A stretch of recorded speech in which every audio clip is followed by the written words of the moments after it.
नमस्कार साथियों, रजिस्ट्री से मिलेगा आपको पूर्ण स्वामित्व। रजिस्ट्री यानी कि बैनामा, और उसी से आपको पूर्ण स्वामित्व, वो भी स्थायी तौर पे हमेशा के लिए मिल जाता है।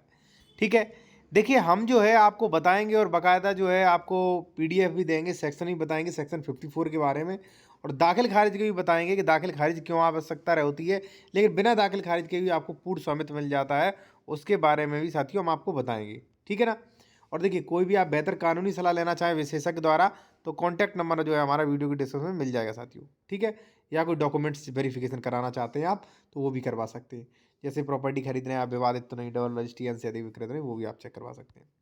साथियों, सबसे पहले मैं आपको बता दूं, अगर आप कोई भी प्रॉपर्टी खरीद रहे हैं तो जिस दिन रजिस्ट्री हो जाती है, रजिस्ट्री यानी कि सेल डीड हो जाती है, उसी दिन जो है आप उस ज़मीन के मालिक बन जाते हैं, और वो भी हमेशा के लिए सारे राइट्स आपको ट्रांसफ़र होते हैं।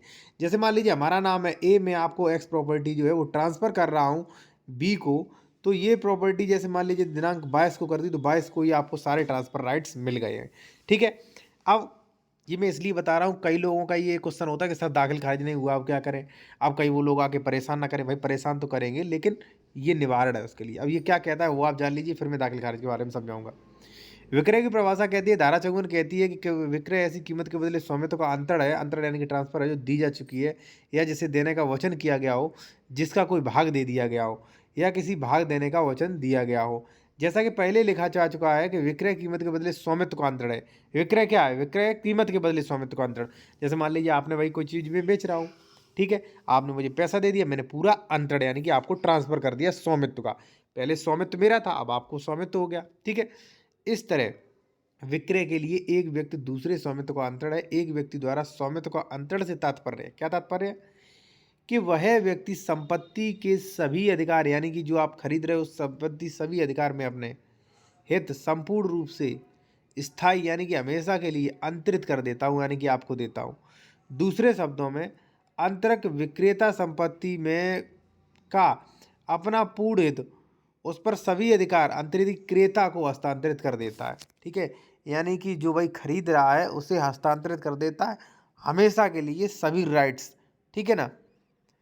अब देखिए क्या है, जैसे मान लीजिए ए ने ये प्रॉपर्टी बेच दी है बी को, पैसा ले लिया है, तो जिस दिन रजिस्ट्री की उसी दिन सारे राइट्स उसको ट्रांसफ़र हो गए हमेशा के लिए। ठीक है। अब सवाल आता है, जैसे वैसे जो है रजिस्ट्री के बाद की प्रक्रिया होती है, आप उस ज़मीन का दाखिल खारिज करवा लें, यानी कि म्यूटेशन करवा लें। नहीं करवाया तो बात सुन लीजिए आप। ठीक है। अब देखिए ये दाखिल खारिज क्या है। देखिए साथियों, एक चीज़ मैं आपको बताऊं, मैं सबसे पहले आपको सजेशन यही दूंगा कि अगर आप कोई भी रजिस्ट्री करवाते हैं तो उसका म्यूटेशन ज़रूर करवा लें। ठीक है।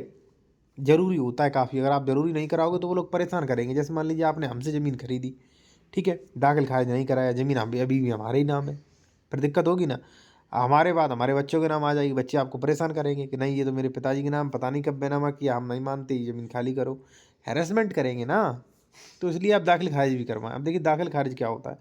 दाखिल खारिज का तात्पर्य है परिवर्तन करने से। ठीक है। परिवर्तन, तो परिवर्तन जरूर करवाएं भाई। जब स्वामित्व का परिवर्तन हो चुका है तो नामों का भी परिवर्तन करवाएं आप।